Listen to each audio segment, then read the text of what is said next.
I scribe with the best of them. My pen flows with the ink skill of the greatest of pen women and pen men. Because I write with honest ink, I give others permission to say what they shudder to think.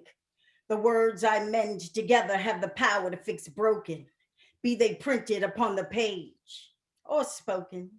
When my generation dies off and well after, my pen will hang high with pride from the rafter, and because I existed, while my pen is yet being to the rafters lifted, it will be said of me, Lisa Lee established an important era in literary history. Because I wrote, sentiments are decorated with words once hung up in throat. I will be the topic of curriculums. My pen will heavily influence what hereafter comes. Keep watch as it all unfolds. My mark in this world, italics and bolds, because I write, because I wrote.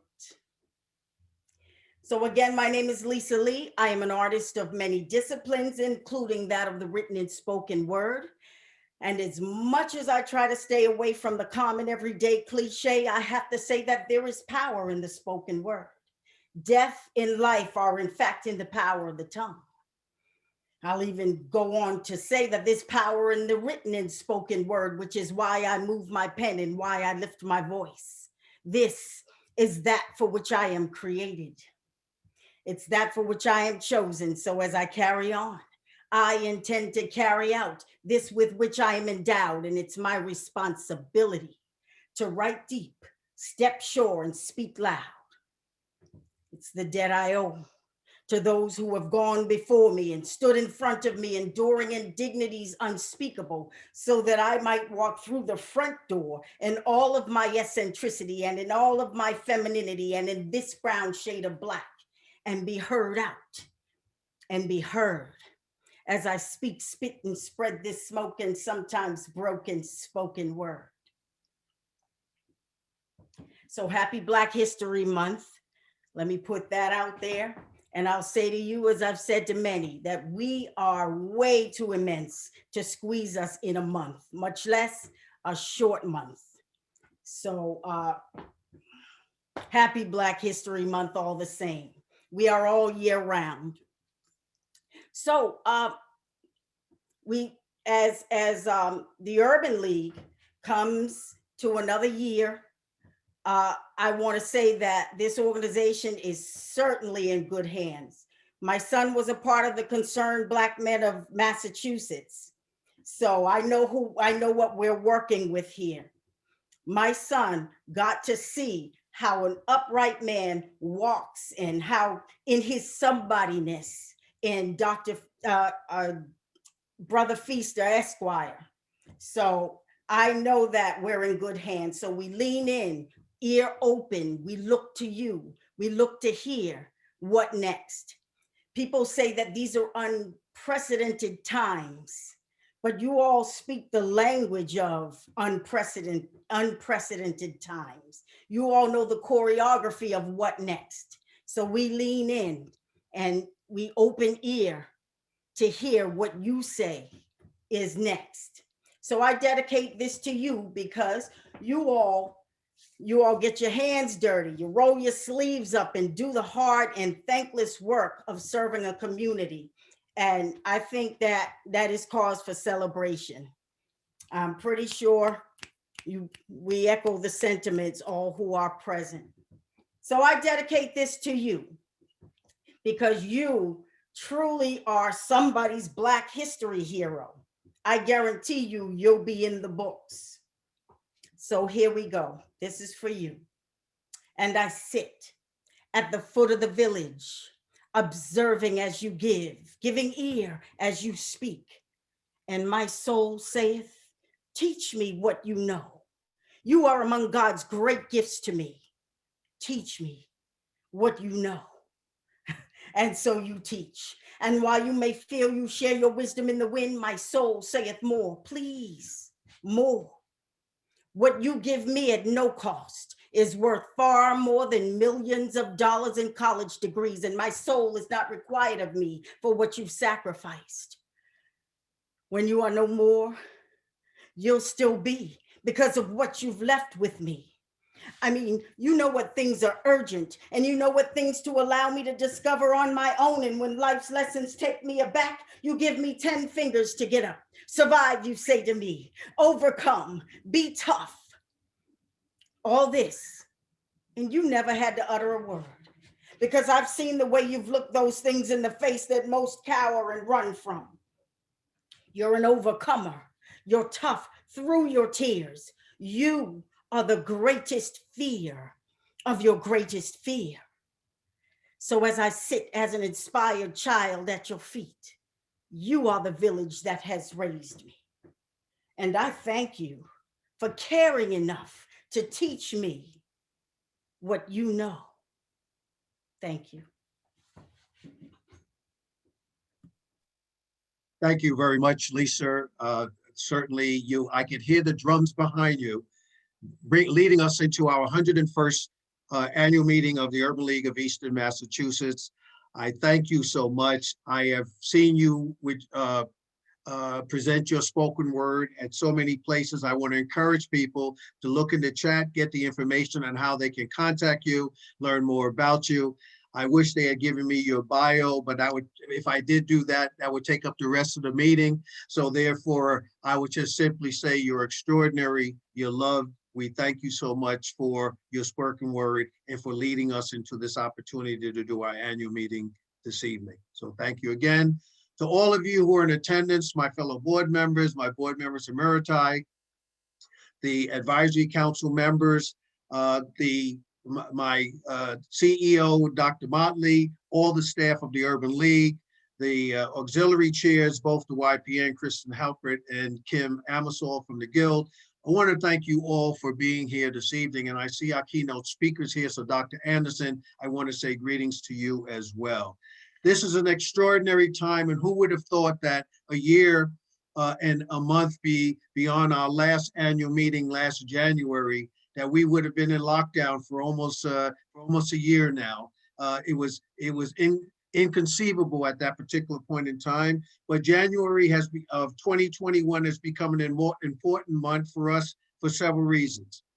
One of the reasons is we saw what took place in the state of Georgia in this month of January, our taking over the Senate of the United States in terms of for the Democratic Party. And I know I'm not speaking at it from a political standpoint. I'm talking about it for the benefit of the people that we look at and try to resolve issues for as the Urban League of Eastern Massachusetts and the Urban League throughout this country. January 20th, we saw a new administration come in. And certainly that was historic. But we also saw tragedy on January 6th, an insurrection, changing for as if we had no constitution here in these United States, but we're trying to address those issues now, and I hope that the right decisions are made as we go forth. And of course, January 28th was an important day because that was the day of the birthday of our president and CEO, Dr. Motley, celebrating his birthday, and we moved the date of this event because we didn't want anything to conflict with that day. So Dr. Motley, I want to give you a gracious happy birthday and to acknowledge that as well. We have been doing great things here as the Urban League of Eastern Massachusetts. Our staff is working assiduously in making things happen. And I want to thank the persons this evening, Charles and Uda and William Watkins, who largely, and Natalie Haywood, all of them were instrumental in making sure that we have a great event this evening. But we have also reconnected and reestablished a great relationship with our National Urban League. And at this point in time, I would like to have greetings be brought and message to come to us from our national president, Mark Morial. I'm Mark Morial and proud to serve as president of the National Urban League. The Urban League of Eastern Massachusetts, Boston and beyond, is one of the earliest Urban League affiliates ever established.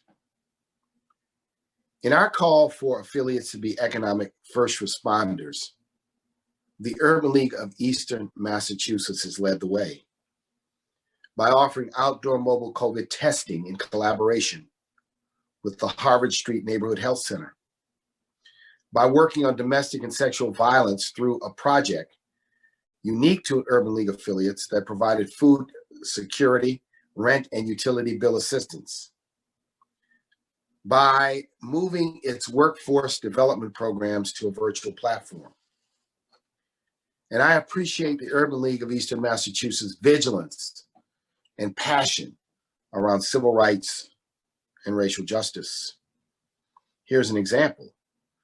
The Urban League of Eastern Massachusetts Leaders Over Lunch webinar series, and I had a chance to be a guest. Thank you for that conversation.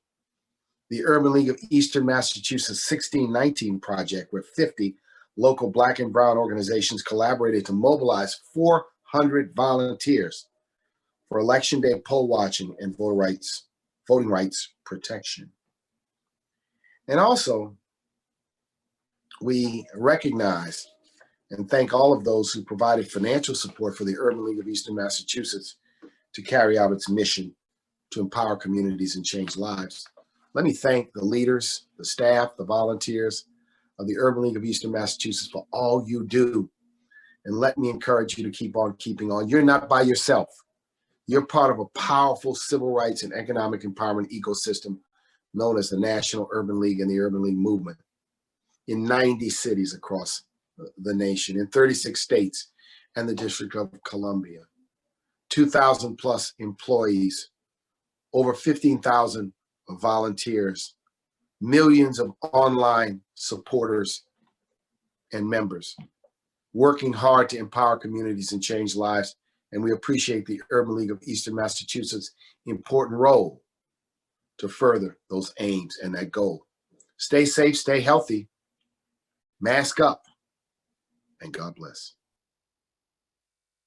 I want to thank our national presidents for those remarks and those comments. He has been very supportive and instrumental in the work that we are doing here at the Urban League of Eastern Massachusetts. I want to join him in welcoming those of you who have joined us, our members, friends, and colleagues who are participating in this annual 101st annual meeting of the Urban League of Eastern Massachusetts. I want to welcome you as well.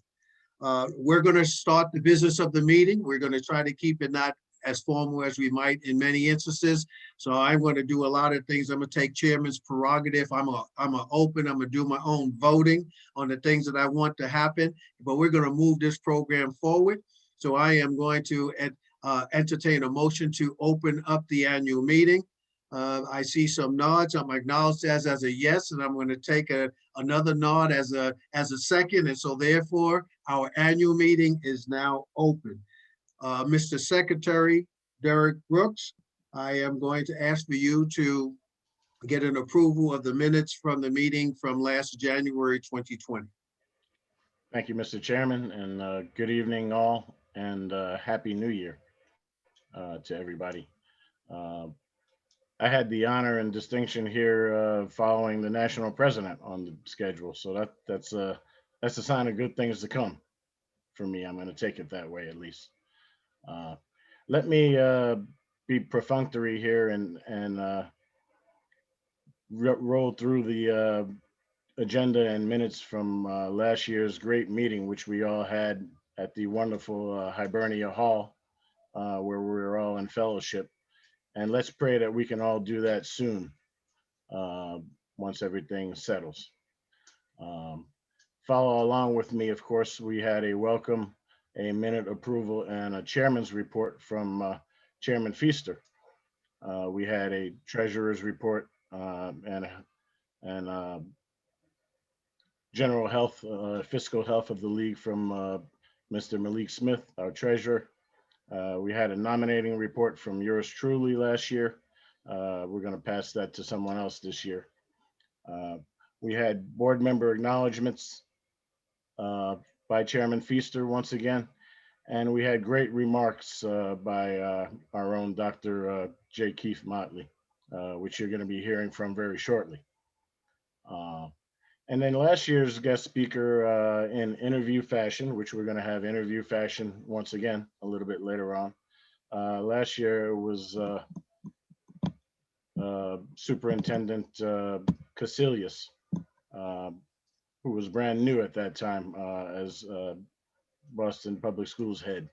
Um, and to close out the meeting, of course, we had our own Chairman Feaster, and along with an adjournment and a wonderful reception, which was catered. It was wonderful. And while we were eating, we were treated to Madam Walker, uh, who gave us some performances and words of encouragement. And also, of course, you see a Southwest Airlines ticket drawing there. That was very exciting as well. So at this time, I'll ask for a motion to accept the minutes from last year. So moved. Thank you And so I'll much. Do I have a second? for those, and I'll second it for all there. Vin has done that. Okay. It's properly moved and seconded. Yep. All those in favor signify by saying aye. Any Aye. opposed? Any abstentions? Thank you very much, Mr. Secretary. Thank you, sir. I have had the privilege for 3 years now to be the chairman of this illustrious chapter of the Urban League, of the National Urban League. And as we say, as I'm always corrected, is not, we are an affiliate. So thank you, Kim. I looked at you to make sure I got this right and calling it affiliates and auxiliaries. I'm an NAACP, or I'm into chapters. So but in terms of, I'm gonna have to learn the lingo. But I've entitled my report, which I gave at the December board meeting, 2020 in review, where we go from here. First and foremost, I'd like to thank my fellow board members. Those are the persons who I spend the time with trying to manage and to run this organization. And without their service and dedication, I would not be able to do the work that I do. I want to thank our chair and director emeriti, and at some point in time, Uda is going to put up those pictures as I move along here to give the indication of who they are. These are my illustrious board members. These are the board chairs and emeriti who are here. We also have an advisory council, and we have an advisory council who advises the board, and both our Guild auxiliary and our YPN auxiliary presidents sit on the advisory board, but they also participate in our board meetings. And then we have our staffs, funders, partners, and members. And I thank you all for your extraordinary commitment to and support of the Urban League during what turned out to be, in 2020, a very challenging year. But despite the pandemic, our leadership has remained intact. You will learn our finances are healthy, our programs are operating, our affiliates, the YPN and the Guild, are productive. We have strengthened our relationship with the National Urban League, and you saw our national president bring greetings and commutations and remarks with regards to the work that we do here at the Urban League of Eastern Massachusetts. Our funders remain supportive, and that's both in our community, our partnerships in government, and in the private sector. Our relationships and partnerships within the community have increased. Our visibility and credibility has been enhanced. And all of this has been, all in all, this has been a productive year, particularly with the contribution of our consultant, president, and CEO, Dr. J. Keith Motley, and the Urban League staff. They have been extraordinary in carrying out the responsibilities and duties of the Urban League under most trying times during 2020, and Dr. Motley will be speaking to that, I am sure, during his remarks. So I am enamored by their dedication and their follow through and their commitment. But let me just talk about some key areas, and I've broken my quick report down into about 6 different areas. 1, leadership. The executive committee has been extraordinary and has used this time meeting in between board meetings to get the work of the Urban League done. I mentioned Dr. Motley and the leadership that he has exhibited and the heightening of the staff morale and the productivity despite the pandemic. The board committees have been functioning and operating, and I'm looking for all of my board members to select the committee And there is certainly at some point we'll put up the committee list and the committee chairs, but in any event, there will be an opportunity for board members. And the other thing about committees, you don't need to be a board member to serve on a committee. If you have that desire, certainly let Dr. Motley know or let me know that you have that interest, and certainly will give you consideration for the committee of your choice. And if you want to know more about the committees, certainly we can make that available to you. I appreciate our chairman and board member emeriti. They have been extraordinary supporters of us in all three areas of time, talent, and treasure, and we certainly appreciate their efforts as well. These are persons who have given distinguished service to the Urban League over many, many years and have moved to a position of respect and admiration by all of us who serve on the board and still give their time to the organization. And last but not least, I mentioned both our YPN and our Guild, our affiliates, for their sustaining viability and their program.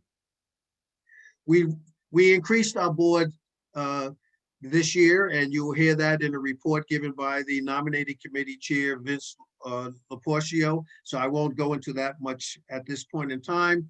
But what we have refocused our efforts on the 3 T's: time, talent, and treasure. And that's what our board in their commitment have given not only last year, but as anticipated will continue to do so in 2021. You will hear from our treasurer, we are financially viable. You will hear from Dr. Motley how our programs and operations and our partnerships have expanded despite the pandemic. So I won't steal any thunder from our great CEO and president and CEO, because I know he will touch those areas, as well as you will hear what our great auxiliaries are doing as well in terms of their activities from those respective presidents. And then lastly, I talked about what we were doing with our national office. It's important for us to build that relationship. We're getting both financial support from the national office. We've had the president to come here and participate in our Leaders Over Lunch functions. Dr. Motley's in constant communication with the national office. We have board members here like Dorothea Jones and Kristen Halpert, and I believe Kim Amasol are all involved on the national board. So we have the national relationships and connections there as well. And they have drawn upon our great leadership here to move them to the national level, and that's much appreciated. So lastly, there are some goals that we want to do. Some of these are my personal goals. Some of them have been goals that have been adopted by the board. I think the Urban League needs to be looking at expanding its training and program issues for our returning citizens. Those are youths and seniors. And by returning citizens, I'm talking about persons who have been incarcerated. As they return to our communities, we need to address their particular needs and see how we as an organization can be helped in getting them stabilized in both their housing, their work, and in terms of their quarries, to the extent that we can collaborate with others in making that happen. We have been fortunate enough to receive over the past number of years $400,000 from the Commonwealth of Massachusetts in support of our workforce development program. Well, we want to try and increase that amount to $500,000 or more, and we'll be working on that during this fiscal year. We want to expand our corporate and foundation grant funding by 25%. And I'll be looking to Charles Stewart and others with Charles Stewart's leadership, and with Nikhil Gore, who has signed on as development committee chair in order to help meet that goal and objective. Dr. Motley will talk about, we delayed our president and CEO search because the pandemic interfered with that. He will talk about when it might be expected that we may engage in that search process. And lastly, we are going to be redeveloping our property at 88 Warren Street, and you will hear more about that in the future from Mark Walker, who is the development chair. We won't be talking about that this evening, but there'll be information on that will come forth in the future. So with that, I just want to say it has been an extraordinary opportunity to be the chair of such an august body of individuals who are supportive of what we're doing, who are putting in their time and talent. And certainly I want to thank you all for allowing me to be the chair and to be able to carry out the responsibilities that we as a Urban League have. Lastly, one of our board members, Donnie Bedney, recently became a partner in an organization. The organization, if I can find my notes here, is called Scales Company, and he has become an operating partner just recently. He serves as chair of our program committee, and I want to thank him for his leadership and to wish him well in his new assignment. So with that, I want to thank you. That is my report. I want to now ask our treasurer, Malik Smith, to give our financial status. Thank you. Good evening, everyone. Hope everyone's staying safe and well in these very challenging times that we have going on right now. My name is Malik Smith. Given all that's transpired on a global level during the fiscal year, the Urban League of Eastern Massachusetts is in a good financial place. The Urban League relies on numerous sources of funding, which include, from about the highest to lowest, federal and state funding, foundation and corporation support, events, contributions from board members, and other. As always, we're always looking to expand with the help of our team, people affiliated with the organization on various levels, and just getting the word out. FY 2020, we've increased our revenue by 6%. But with that being said, I kind of want to share what's been happening throughout the year. We began the fiscal year by securing our state funds for our workforce development and renewing our federal state funding for our domestic violence and sexual assault programs.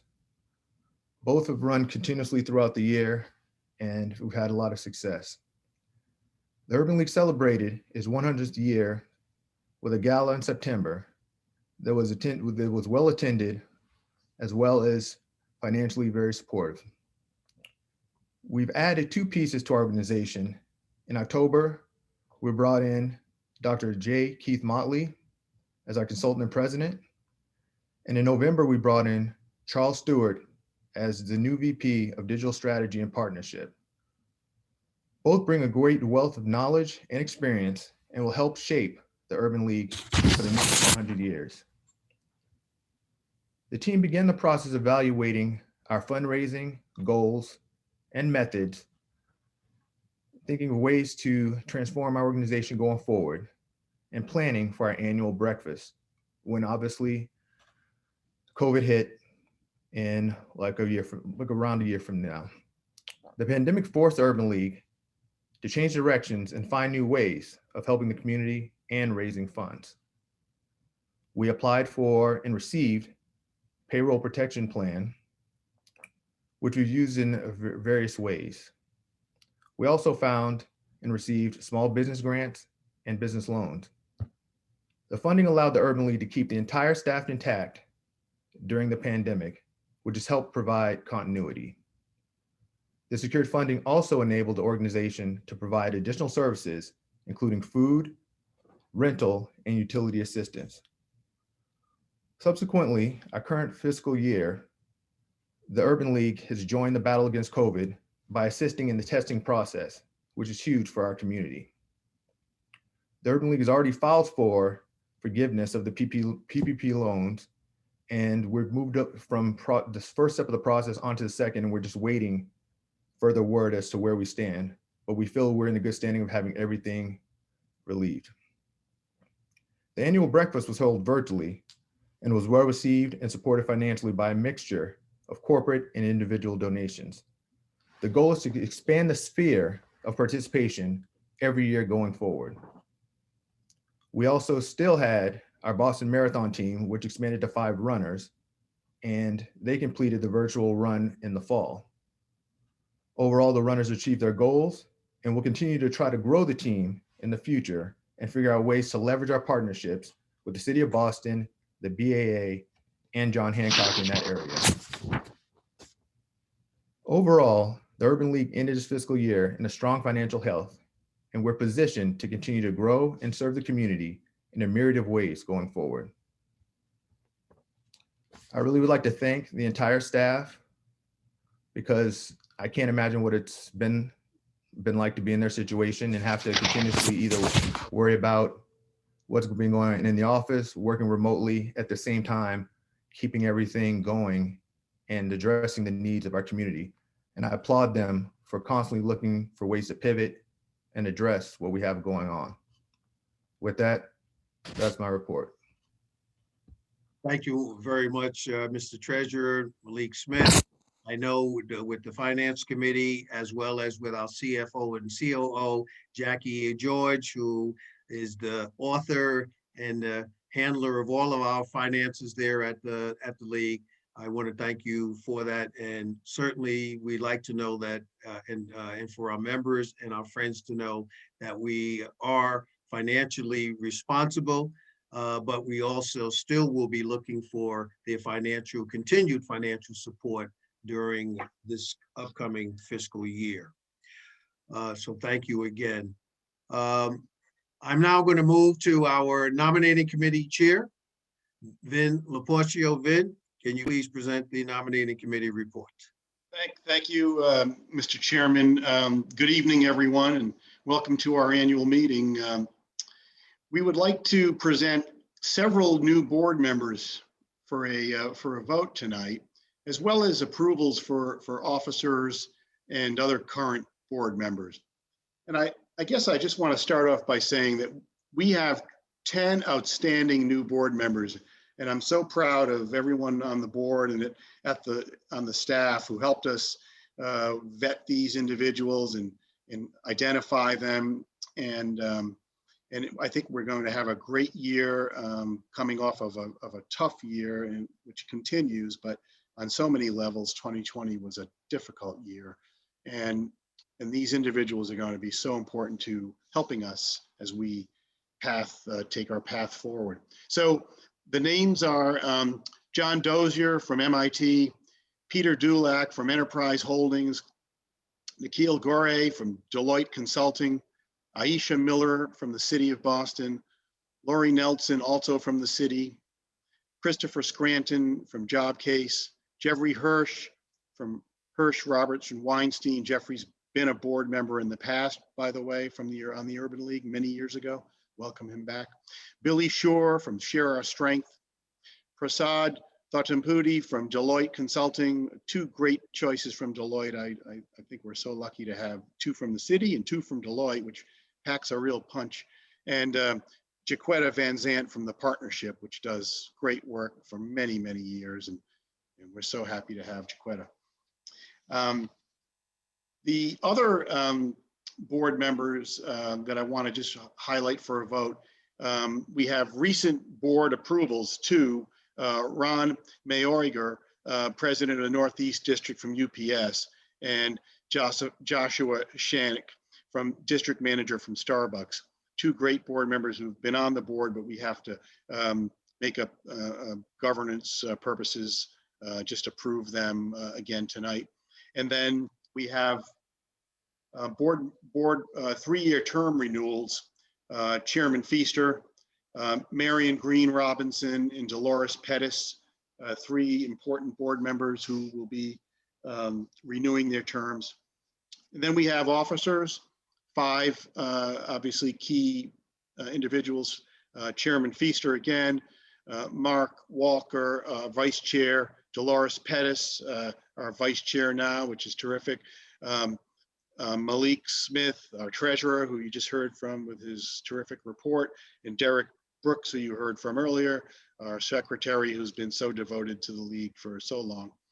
And then 2 more categories of important votes would be the board member emeriti. We have 2 great individuals who are going to move to emeritus status for all of their great work, and we get to have them to help us continue in the future.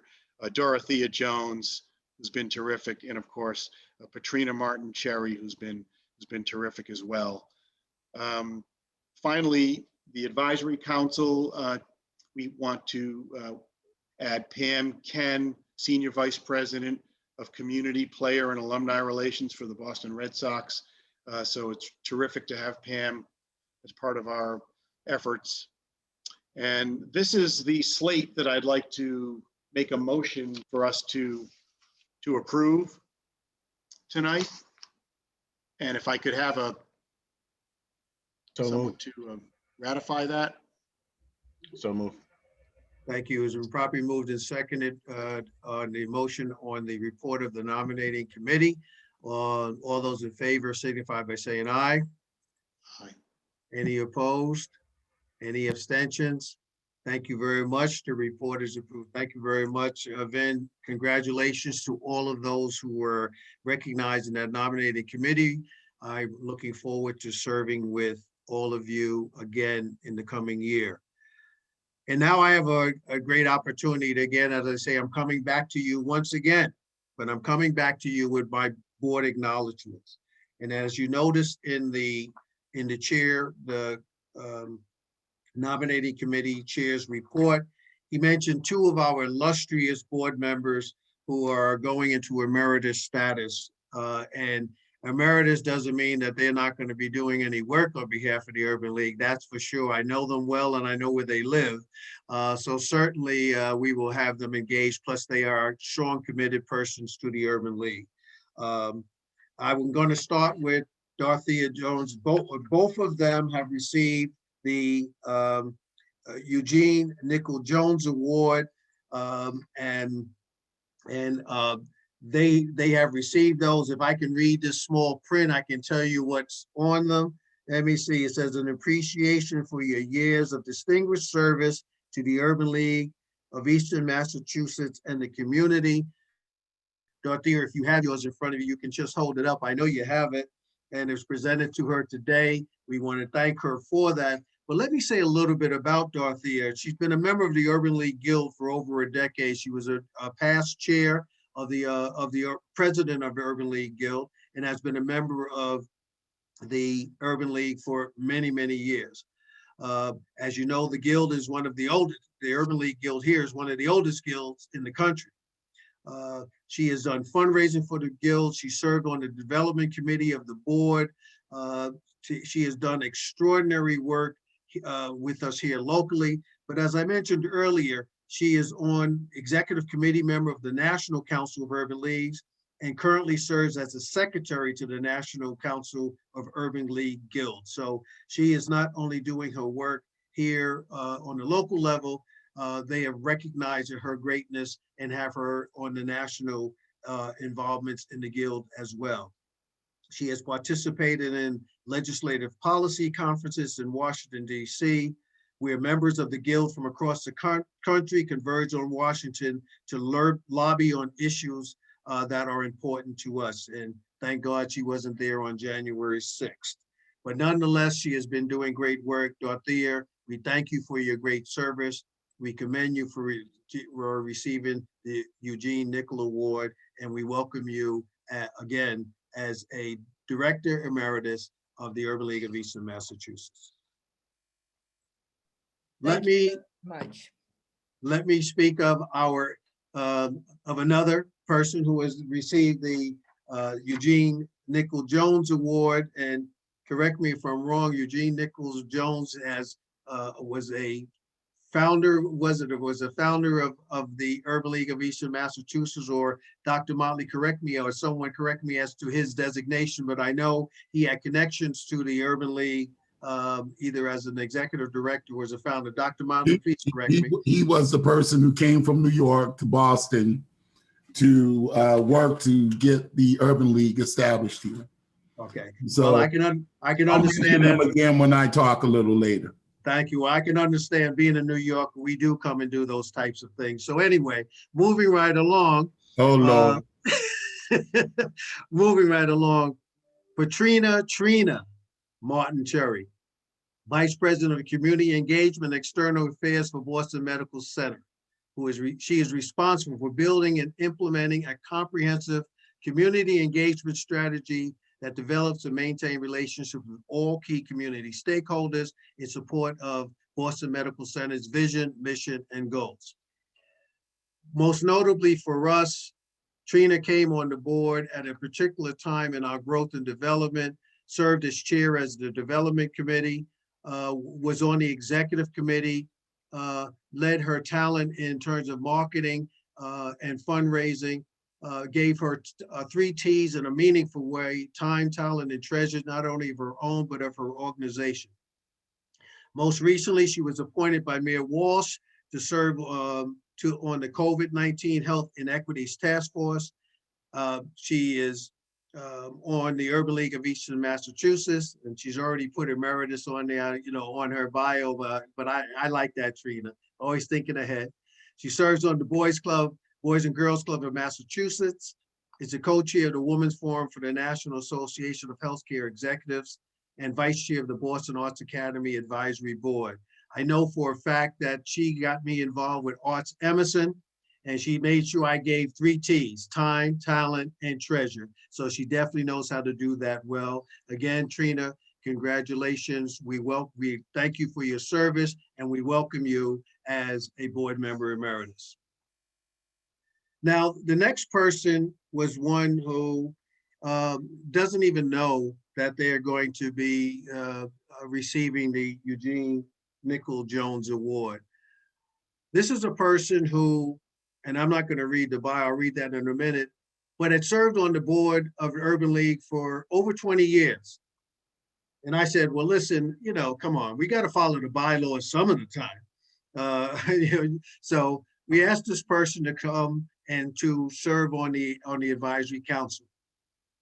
That didn't stop this person's involvement and engagement in the work of the Urban League, giving money, giving time, giving talent to the organization and advice. Not only did just step up from the advisory council role in order to be involved, served on the nominating committee with Daryl Brooks and me, and then said, listen, I'll step in as chair of the nominating committee, and you heard his report this evening. Well, at the time when Vin Laporcio was asked to go to the advisory council, we didn't have a director emeritus category that was created after he had made that transition. And we wanted to reach back, and this was even brought to me by the staff and by Dr. Motley, that this would be an appropriate thing to do.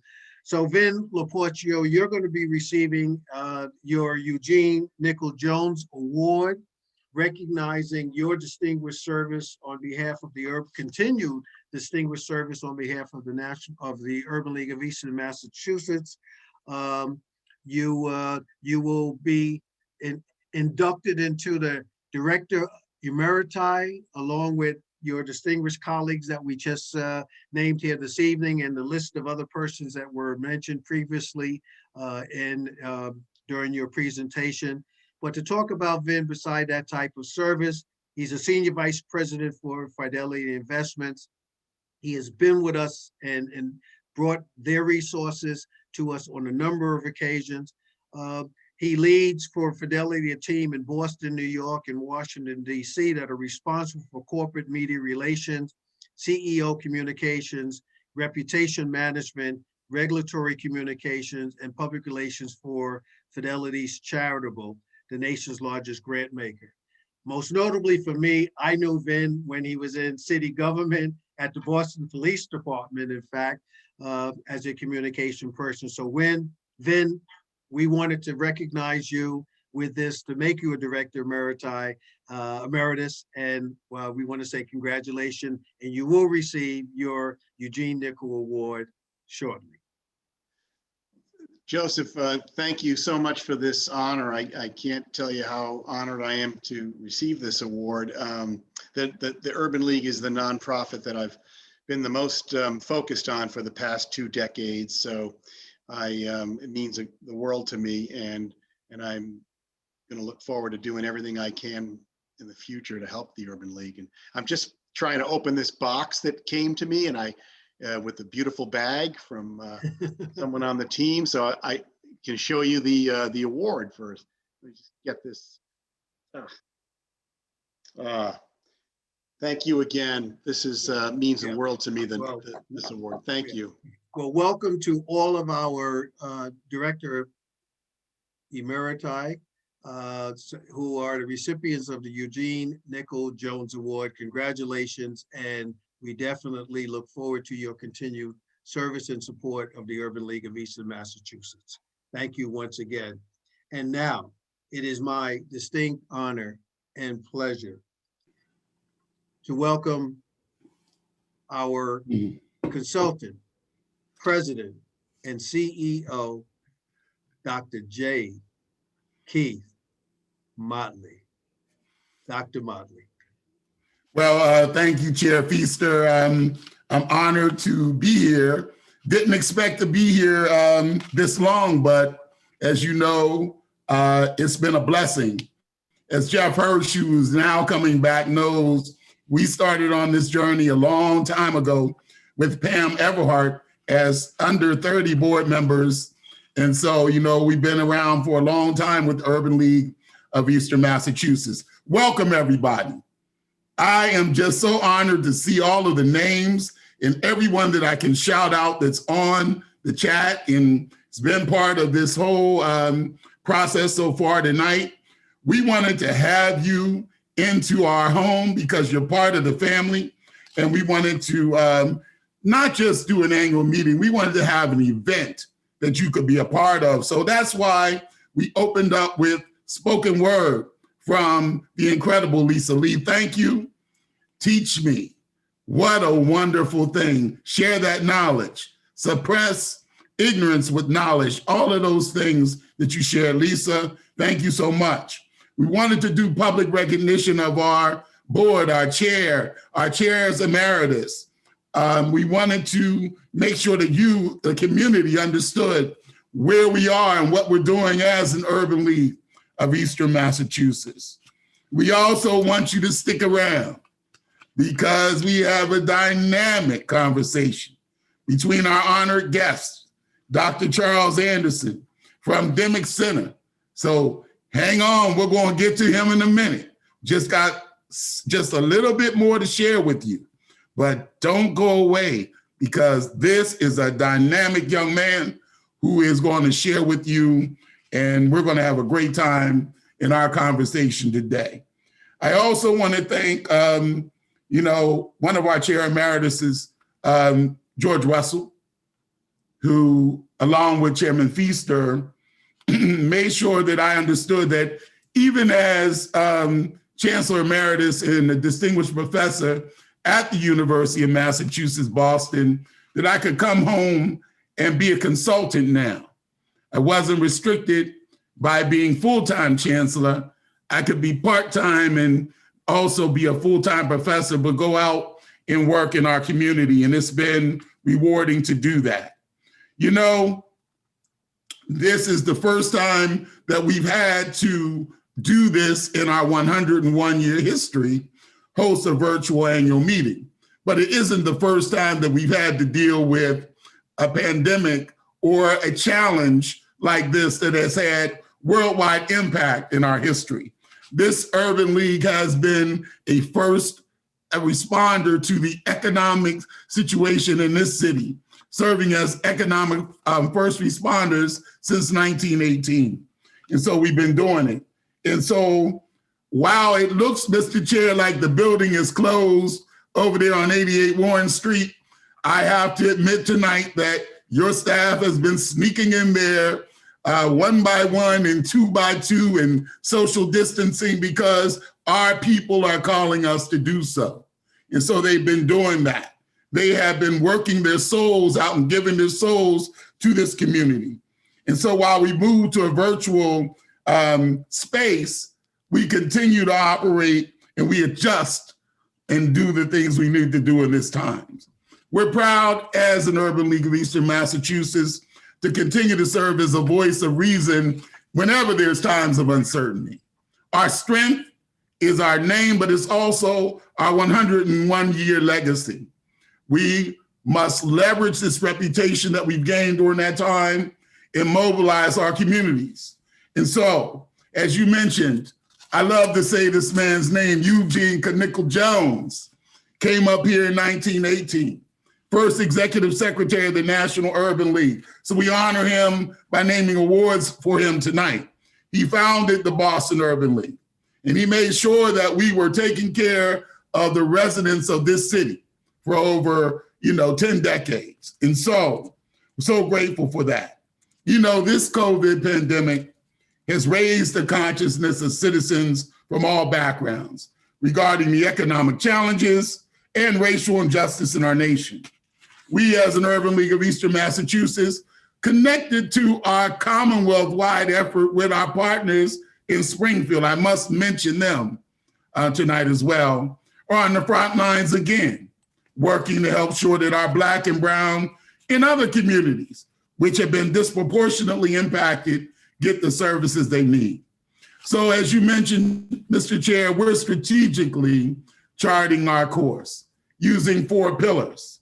And while sometimes we'll go outside of those 4 pillars to address racial and economic justice using projects like the 1619 project that was led by William Watkins, where 50 Black and Brown organizations came together and over 400 volunteers from every organization you can think of went to 3 polling sites and made sure that there was no voter interference in Boston, Brockton, and Randolph, something you all can be proud of. We also have our 4 pillars that we stick to, which are education and development. And so we didn't stop teaching. We made sure that we were working with Harvard Street and RCC on health and wellness. We make sure that our domestic and sexual violence project was still running and making sure that food insecurity changed to food security. Did COVID testing, working on mental health, talking about wealth access, civic engagement. We're getting ready to have in May a public policy charrette where we're going to be calling everyone together to sort of go back and look and go forward and make sure that things are moving in the right direction. And so we'll continue to disseminate vital information to the community. We're going to continue to establish collaborations and partnerships. We want to partner with you. We do not want to run from you. We don't want to walk in front of you. We want to walk with you. And so if you're on this call and you're part of one of those organizations, and you may have felt that the Urban League and some of the traditional organizations were not there to be a partner with you, don't believe the hype. The NAACP, the Urban League, lots of us were all here to do that and let's work. You've proven that during these times. And so I know our chairman, because he's known me since I was 17, sort of always tries to, pump me up about the work that we do, but it could not be done without this staff. Deborah Ames, who just greets you and sucks you into the building when you walk in, and also does that online when you try to engage us. And Robert LaCourt, who's everywhere in this city as an outreach worker. And Al Peters, who I started out when I first met him, heckling him about social media. He's grown so much in his role. And Otanel Uter, we just call him Uter. I don't even know who O'Neill is, but Uter is our information technology specialist.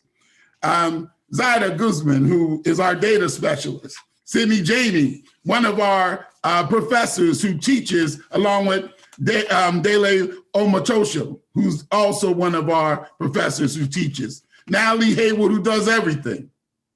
William Watkins, our executive director of workforce development. Charles Stewart, who is our vice president for digital strategy and partnerships. Jackie George, who's VP of finance, but also serves basically as a COO right now because, consultants aren't around all the time. And she gives us institutional memory and institutional embrace. But I also brought along one of our doctoral students from the university, Yeli Lift, who's consultant. But I also rely on people like, Dr. Joan Wallace Benjamin, who is a constant Urban League, just a leader of excellence, but also an incredible advisor and author. And so out of that group, we have someone, because the Eugene Knickel Jones Award goes to someone who served 5 years within the organization. Now, let me tell you about this person who we affectionately call Uda. Now, Uda is our technology person. So you would think that during this COVID, when we're moving to remote learning and everything else we do in the building, that would be the person who we're leaning on it. Well, we're doing that, but for the longest amount of time, he was volunteering 30 hours, 40 hours, 50 hours a week, in addition to the minimal amount of hours we were paying him to do his work. And so we are just so grateful for him.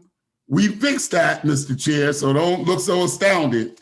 We fixed that, but the reality is we want to honor Eugene. We're going to honor him with the Eugene Knickel Jones Award tonight.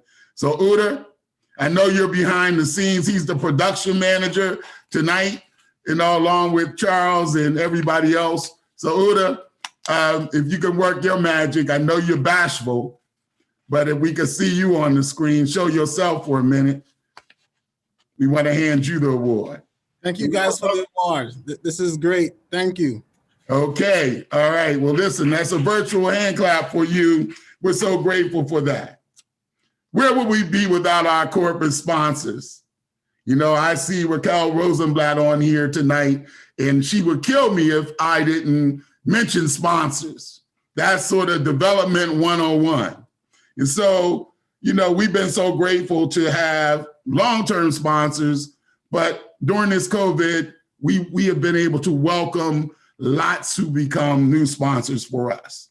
And so everyone from the Toyota Research Institution to Lincoln Financial, the Century Insurance, to all of our board members, and other corporate sponsors for even tonight have been so amazing. And so what I'm going to do, Mr. Chair, because, I know we have a time limit and we want to get to Dr. Anderson. One of the greatest things about the Urban League is how we work with those who have been incredible parts of our mission for years. And so I want them to share with us tonight. I want to have the president of our Urban League Guild, Kim Amicio, present to you. And then she's going to be followed by our YPN, or our Young Professional Network president, Kristen Halbert, who's going to also present to you tonight. And then when they're done, Mr. Chair, we're going to move right into the interview with our special guest, and we'll have you close it out. But I'd just like to say thank you, everybody, for joining us tonight. Know that this Urban League is here for you. Thank you to Dorothea, and also to Katrina for your love and support. Don't you think that we're letting you go anywhere? You see how hard these emeritus folk work. I know where to find you. And Dorothea, I can even find you through your grandson. So, and I don't even want to go there with you, Katrina, because I can find you through hubby. So, okay. All right. So anyway, President Amicio. Hello, good evening, everyone. Thank you, Dr. Motley. Good evening to all the panelists and the attendees. My name, as Dr. Motley mentioned, is actually Lori Kim Amicio, for those that don't know what the L stand for. And I am currently I will probably say the youngest sitting guild president of the Urban League of Eastern Mass. And I also currently serve as Chairman Feaster mentioned, as the current Eastern Regional Director with the National Council of Urban League Guilds. So I'm honored to be here with you all today and excited to share with you what the Guild has done in supporting our Urban League of Eastern Mass. Before I do that, I do want to share with you and just honor one of our members. It is with profound sadness that I report to you our Urban League family. One of our members, Beverly Gibson, passed on this past Sunday on the 31st. So I just wanted to stop and take a moment to honor her and honor her legacy, and also share with you a little bit about Beverly. So Beverly was a past Urban League Guild president and has been an active member for over 25 years. She joined the Urban League Guild in 1994. She was a retired probation officer with the Middlesex County. And she actually had to take the Human Resources Department to court to be considered the first woman of color to work in that court's jurisdiction. And she actually won that case that she had taken to court. She was a very strong voice with in AARP in her latter years. She had a master's degree in education and was a licensed social worker. And in her younger years, she was part of the board of parents for Medco, where she was definitely a strong advocate and an active doer.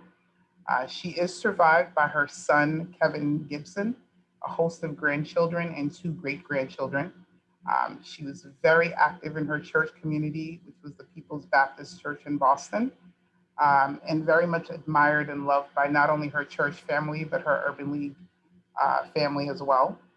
She did recently lose a brother, and then she became ill.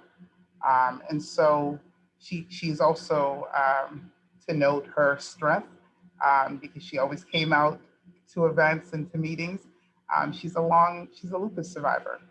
And so despite not feeling well, she always pushed herself to come to meetings and attend events. And, you know, we sit here missing her already, missing her wit and missing her charm. And I just wanted to honor her as one of our quarter century beloved guild members, and wanted to share that with you all because we all feel it with the Urban League family. So, and just like I said, I just want to take a moment for her, and thank you all for the opportunity to share that with you as my Urban League family. So may she rest in peace. And so moving from there, a little somber, but I say that to kick off to tell you from my report. Dr. Motley, were you going to say something? I'm sorry. No, I was just going to thank Kevin and his family for sharing, his mom, grandmother, great-grandmother with us, as president of the Urban League Guild. And I remember that work because, they would come and snatch you and get you to do the work. And so just so proud to have known her, but also to have her as part of our legacy in the Urban League. Thank you for bringing her up tonight, and may she rest in power. Yes, absolutely. And so with that, I switch from that somber moment, bittersweet, to say that when the Urban League of Eastern Mass calls, the Guild comes. And so the Urban League of Eastern Mass Guild is focused on supporting specifically the programs of the Urban League of Eastern Mass, our affiliate, Chairman Feaster, as well as disseminating information about the Urban League and making sure that we're supporting the programs that are being provided to the community. This past year, with being mindful of COVID and the pandemic, we did switch all of our meetings to virtual and continue to have all of our meetings virtually, which was a first for this chapter. We did successfully host our Healthy Awareness Day in May 2020, partnering with the Boston Health Commission on a COVID update for the pandemic during education, and successfully had about 70 participants. We are generally off for the summer, but for the winter, what we did is we did 2 activities.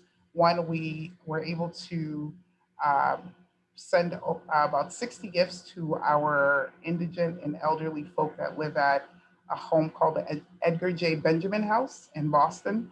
For over 10 years, the Guild goes and actually has a holiday party with the attendees that don't have a lot of visitors and don't get out much. But we still wanted them to know we were thinking about them during the pandemic, and we were able to deliver the gifts socially distant. Also in support of the the Office of Violence Against Women that the Urban League has, we were able to actually have an inaugural toy drive and donate approximately 25 gifts in collaboration with Reverend Tracy, who heads the program. This actually was super awesome because it allowed for the team to be able to actually purchase gifts for some of the parents as well. So it really went far. Like I said, we donated about 23 gifts. Aside from that, just a couple of things that some of our members are doing, as Chairman Feaster mentioned. Dorothea is an active guild member, so Dr. Motley, you will be able to find her. Chairman Feaster, she's not going far, but she does also serve on the national board as the National Council of Guild Secretary. She has been an active participant. She's one of our very active members in Get Out the Vote and a lot of community activism and things going on in the community. We also have another member, Jackie Cairo Williams, who was appointed to the Executive Council as part of a member of the Executive Council for AARP. And so I want to just highlight that Guild members are active in the community. We are definitely participating and supporting the Urban League in various ways that we can to support the programming and make sure the community is aware of the programming that's going on. I say all that because we are always looking for new members to join. Your applications can be obtained through Guild membership at ulem.org or contacting anybody that works at the Urban League or that's at the Urban League. We do also have one other event that's upcoming. It is going to kick off the Urban League of Eastern Mass month, which is May 2021. And it's going to be a partnership with Eli Lilly on diabetes during the pandemic. And that's going to be, your save the date is for May 1st, 2021, which is a Saturday.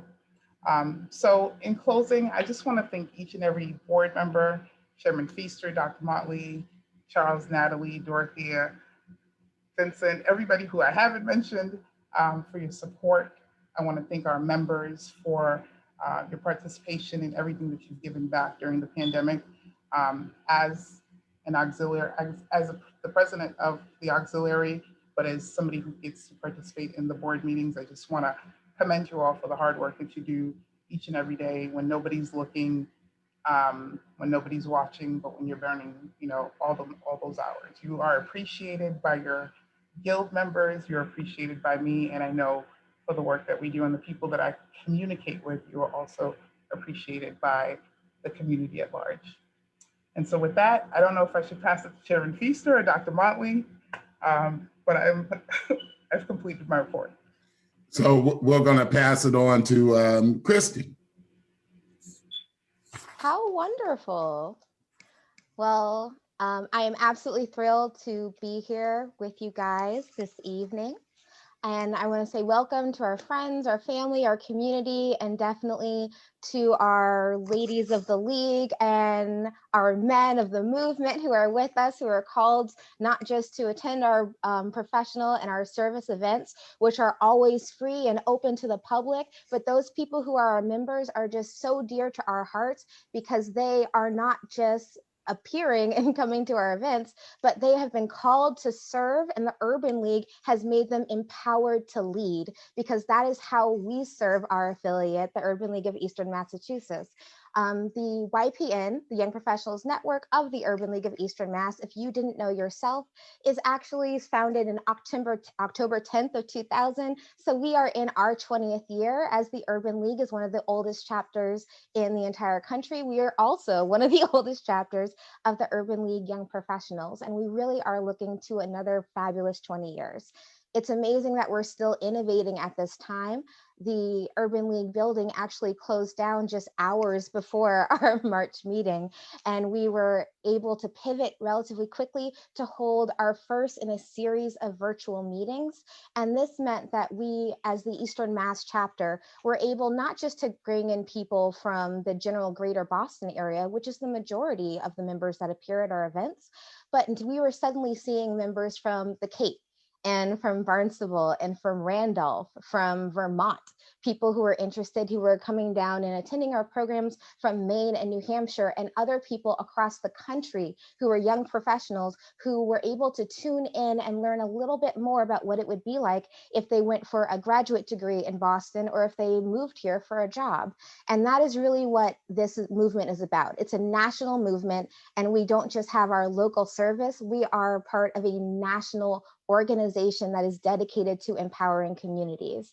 Now, over the course of this year, we definitely have been moving towards more virtual because a lot of our members, who are everything from students and young or general young professionals, but we also have people who are business owners, who have restaurants, people who have been out of work for a large part of the year. And so we had to change our programming more from our service aspect, which is what we're most known for, to really going back to our civil rights roots and figuring out what we could do as YPs to change the conversation that was happening, to make sure that we were protected in this new world that was coming. We spent a full summer at many of the protests across the city and across the state advocating for change, for criminal justice reform, when we definitely have to shout out and say thank you for the amazing work that Chairman Feaster did on the Boston Police Reform Committee in the name of the Urban League. We definitely look to you and our other leadership as young professionals for where we should be going and what we would hope to be later. And in addition to this, we also signed on to one of our fantastic new partners over at Beacon Block. That stands for Building Leaders of Color. And that is the collection of activists and staffers over at the State House who are demanding to be treated with the utmost respect and to have these opportunities that we fight for every single day as young professionals to take our place in this world. Even this Saturday, we'll be doing a training with them at 3 p.m. about the state legislature and the budget process. There's no one better to learn from than a person that actually works in that building, and we still have some spaces left, so I definitely encourage you to sign up. It's actually the first event that we have for Join Week, which is a program for all 60 chapters across the country to host activities, open houses, and other mixers so that people know a little bit about what we do as YPs. And if they'd like to move from just attending our amazing programming to actually becoming members and stepping up as service leaders in the Eastern Massachusetts area. We are also partnering with Books on the Rocks, which is a book club that's local to here and actually is run out of one of our member-owned businesses, District 7 Tavern. I will say some of maybe our guild members remember this as Sunny Walkers. I see some laughs there. But yes, that is one of our member-owned businesses. And we've also been able to work with them and hold everything from the presidential debate drive-in, which I know that there were some names that were on this participant list that came to. We're so thankful for you engaging with us. But also they've been able to help us run voter registration at the District 7 Beer Garden. Again, we have just spent a whole year of innovating and change. And what's most important is that our young professionals, many who this year have joined, who have never even gotten to meet each other in person and have that sense of community of being in that room at 88 Warren Street on the second Thursday of each month at 6:30, as we usually would be. And they are still showing up and they are still contributing and they are still doing this work because as young professionals in Eastern Mass, we are so dedicated to making this place a place that we can stay and a place that we can thrive, and a place that doesn't just work for our YPs that have college degrees, but a place that also works for our YPs who are in trades, who are in unions, who haven't found their career yet, but we are there to help them, whether it's through funneling them through one of our amazing programs like MSIMBO or the DigiUL class, or if it's connecting them to one of our fantastic speakers. And this is another board shout out. Thank you to Jaquetta Van Zant for actually sitting as a subject matter expert in politics for one of our meetings. I have to say that it is fantastic to be so supported by our board. Also shouting out Joshua Shank for being a fantastic person to talk to about organizational politics. And additionally to our own treasurer, Malik Smith, who was so kind after last week's Investing in Generational Wealth Symposium to offer financial advice and to individually one-on-one to our YPs. Because again, We are all about our public programming, and everything that we do is open to everybody. But certainly we always want to be giving a little bit more to our members who give up their time every week, every month, every year to uplift this community. And I'm just so thankful for all the work that they have done, especially as this is my last year on the executive leadership team. And we will be running an election later in the spring. So if you know someone in your life, in your community, or in your company that you think is appropriate for leadership, that you know would like to take the next step in being the force that they need to be inside their community, I would encourage you to send them to our open house next week, our general body meeting, or any of our events to learn a little bit more about us as the Young Professionals Network of the Urban League of Eastern Mass and the work that we do to support our fabulous 101-year-old, but not looking a day over 10 affiliate right here. And with that, I'm going to send it right back to, well, I guess either my chairman or my CEO.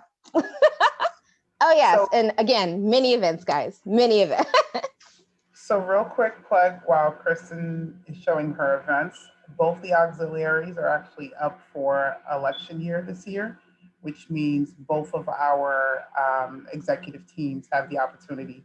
And one of our past presidents always told me that you really don't know what leadership looks like until you're in a leadership position. It's an amazing position. It's an amazing opportunity to make connections with a lot of people. I know Kristen can say it, and I've said it. I'm a former YP, transitioned to the Guild, and I've learned amazing things from every single person that I've connected with, different skills. So please definitely reach out. I will be at Kristen's open house for a little takeover. So you have the choice of going to the Guild or the YP. See, Chairman Feast, I'm working, I'm learning. It's only because you're better than me at Black Card Revolt. No, But okay. I got Chairman Feast. We got that 100 member count going on. So I'm working right now. So, you know. And I'm sorry. Let me back to just y'all. break in for one quick moment. I want to, again, just to, before our President and CEO, Dr. Motley, introduce our guest, is in turn to just to tell you, you can see why I am so proud of this Urban League. It's evident in what has been stated previously. Our yield in the YPN.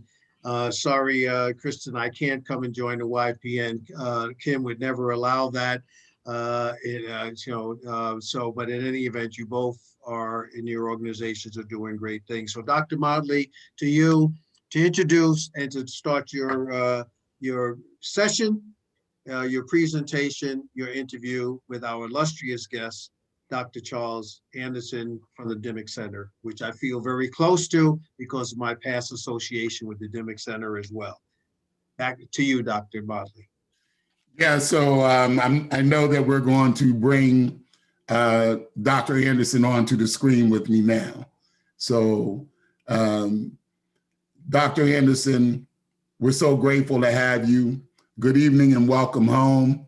You heard our our affiliates, everyone talking about age and all of that. And so it's good to feel like a youngster when an organization that's been healing and caring for the community for over 150 years shows up to our event. So we're feeling kind of youthful tonight with your presence.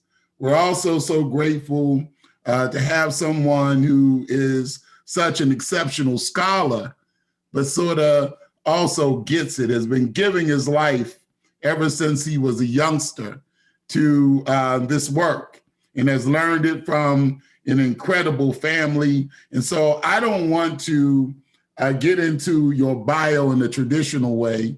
I wanted to sort of get you to share some of your background with us by just sharing with us the role that family has played in your development and in preparing you to serve Dimmick in this community.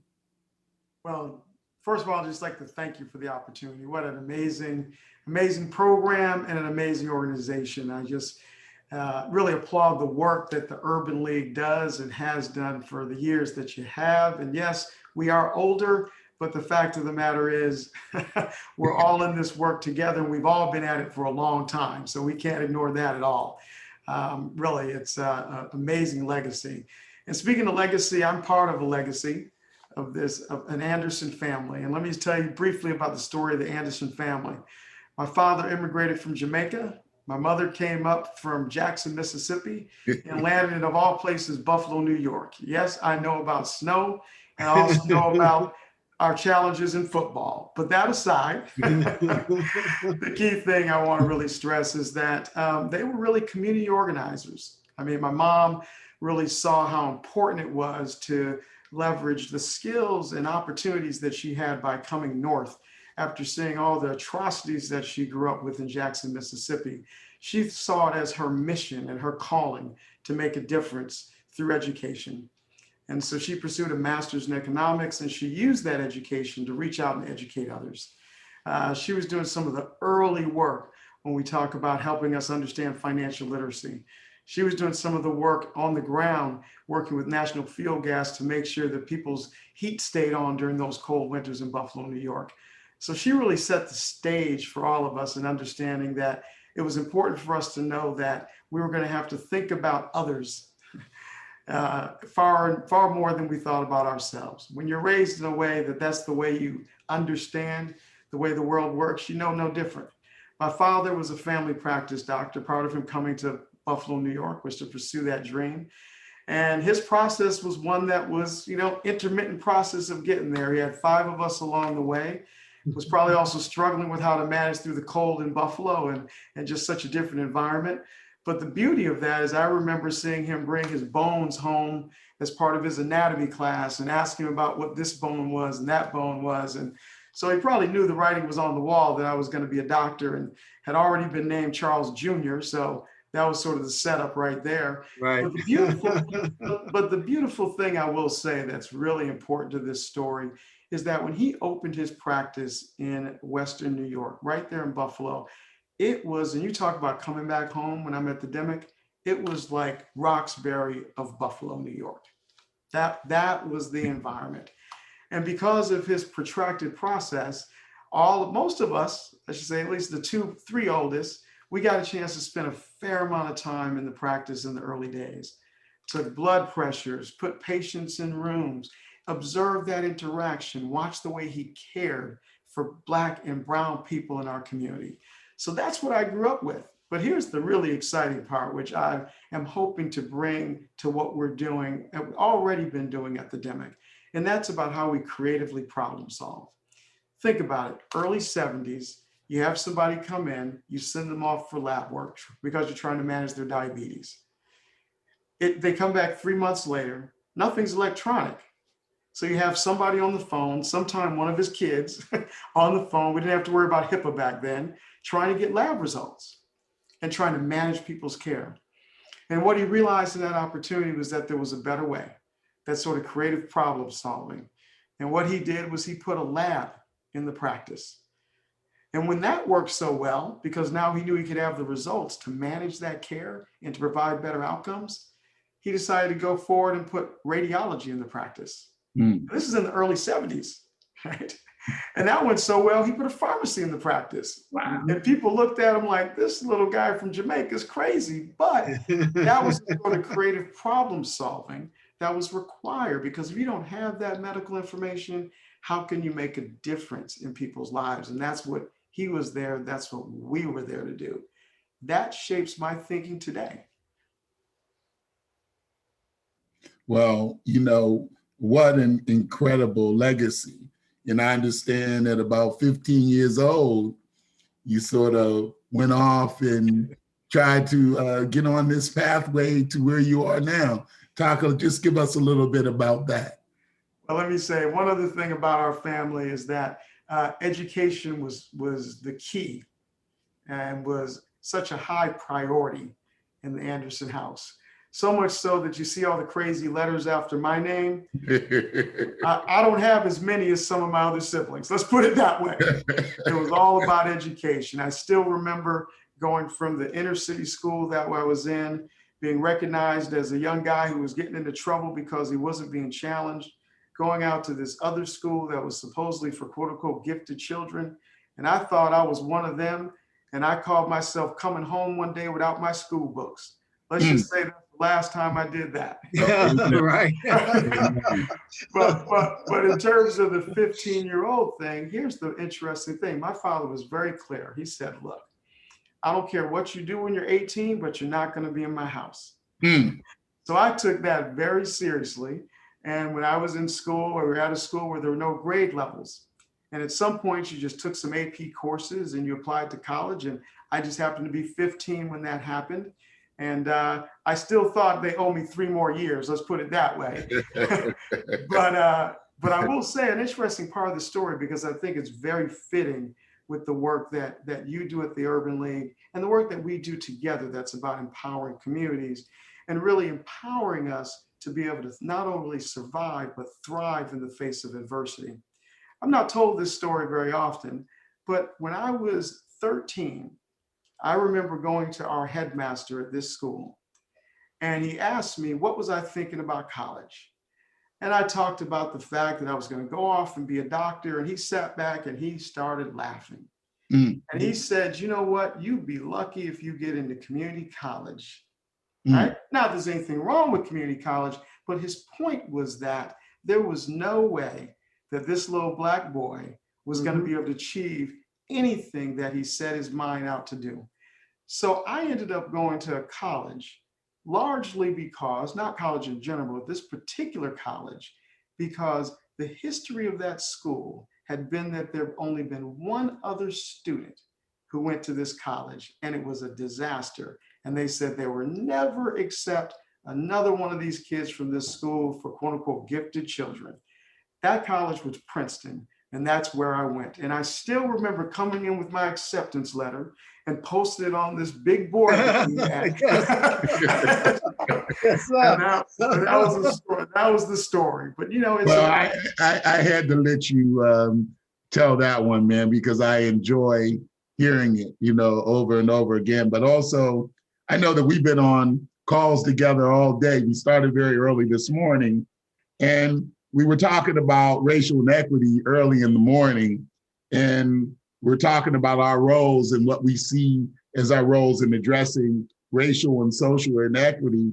And they were talking, you know, there was some daunting statistics that would come up around the number 75, and then around 59, which is the life expectancy in Roxbury, and 92, which is the life expectancy in Back Bay. And so, and then we're 75 sort of plays in that. And so we've had some robust discussions today. I was wondering what your thoughts on where do you see and what do you see as DEMIC's role in addressing some of this racial and social inequity? Yeah, you know, the beautiful thing and the really thing that I'm just so excited about in being in this role in this institution is this is what the DEMIC Center was about from its founding. It was about how do you create an equal playing field, right? That was the founding of this as a hospital to allow women, talented women, to practice as doctors, right? That's the history of the DEMIC Center, right? So let's understand that I'm walking into a place where that is the history. In many ways, it's absolutely clear that we get it. And every day we show up with the great support of all of our partners. I know Raquel's still on, so I better make sure I be clear about our amazing partners who show up in this work with us. But it's no joke. I mean, we can't do what we do without that support, because what we do is we find ways to even that playing field in the way of health, mental health, and even some of the things we've done through this pandemic in terms of closing the gap around food insecurity. So when I think about our role, it is about how do we look at these inequities, right? And especially we talk about racial inequities, so inequities that are based on race. How do we make sure that we create the types of access and approachableness, if that's a word, of a system of care that allows us to know that we have an opportunity to have a life expectancy that is similar to that what people experience in the Back Bay? And so, you know, we're all going through these days where sometimes we don't even know what day it is, but we also have those times when, you know, just our own mental health needs a booster shot. And so talk to us about the power of positivity. Yeah, well, I live with Dr. Didi Dynamo, No, Secret Surgeon on the go. That's what I'm saying. Talk to us about the power of positivity and how, especially in these challenges and opportunities of COVID, we can sort of use that. It's so critical. And I wish I could bring her in here, Dr. Onika Williams, my wife, who really has filled our house for the last 10 years. But in all honesty, these are also principles that I grew up with. They just weren't packaged as brilliantly as she does, right? But one of the ones that I think is so important is this idea of, you know what, we're going to be in these sorts of situations. How do you consciously throw out the negative and keep the positive, right? That's a really, really key one, because, in every negative situation, there's a positive. But if we always are focusing on the negative, we miss the opportunity to not only see the positive, but take that positive and amplify it. So let me give you an example, specific example. We lived in a lot of negativity over 2020, no doubt about it, right? And without going down and itemizing it, we all know it, we felt it. But here's the positive in it. We're having conversations like the one you and I were part of this morning, where there were so many people who didn't look like you and I, who were really digging down deep to figure out how to get to the root of this racial discrimination that drives vaccine hesitancy. Think about that. We've gone from just talking about disparity. Oh, isn't it so unfortunate that infant mortality is this, that maternal mortality differences are this. Now we're having conversations about how we fix that. And we got to give our young people some real props there. There's no doubt about it. The young people are out there, they're keeping feet to the fire, and they're pushing these issues. That's positive in the face of this negative. And that's one of the principles that we use at our home, and I use especially to keep myself going through these times. And so finally, man, opportunities for collaboration. I couldn't let you out of this room with all these movement people here staring you down, but the opportunity for collaboration between DEMIC and the Urban League of Eastern Massachusetts and other historic organizations that serve this great city. What is sort of your vision for connecting some of those dots? And then I'll let you get back to your family. Well, one big thing about connecting those dots for sure is that we have organizations like ours where we have clear alignment in our missions. We're about how do we empower, engage, right, and support people of color in the communities in which we are, right?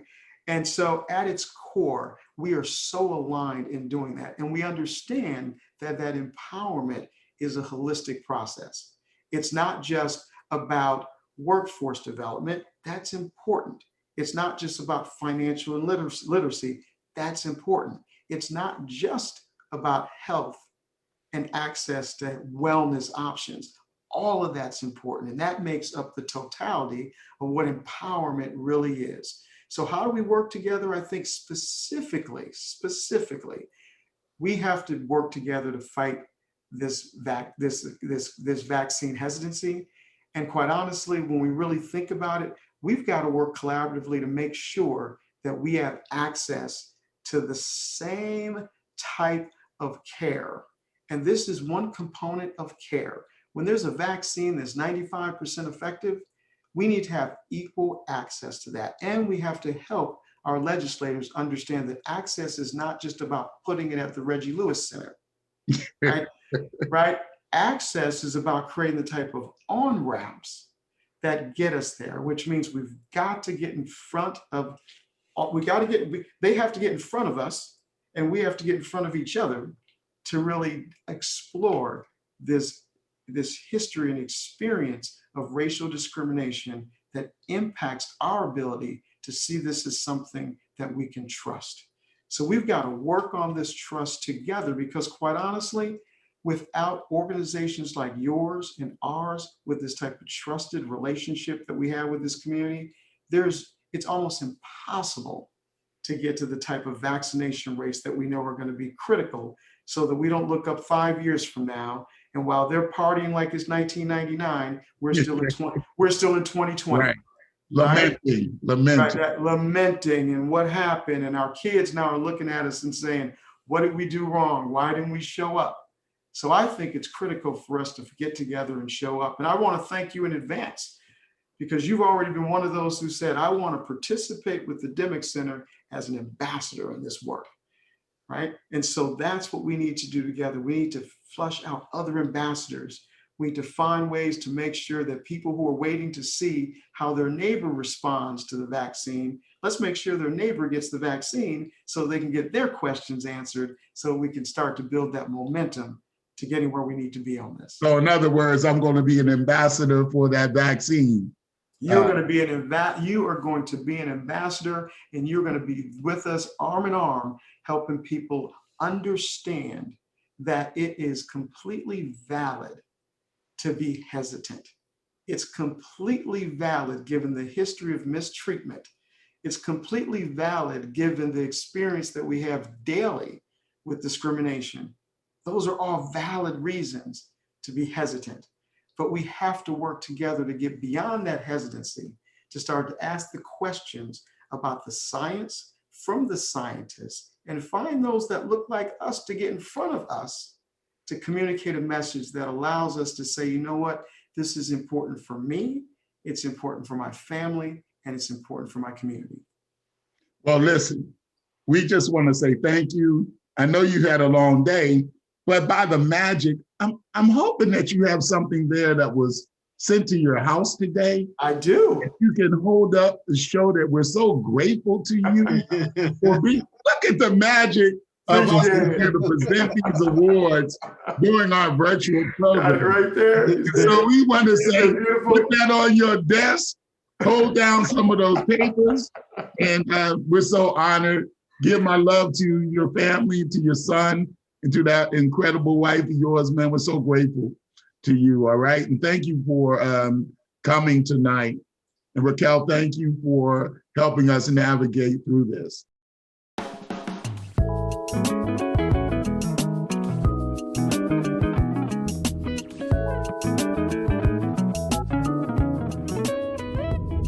So we're asking you to join the Urban League movement.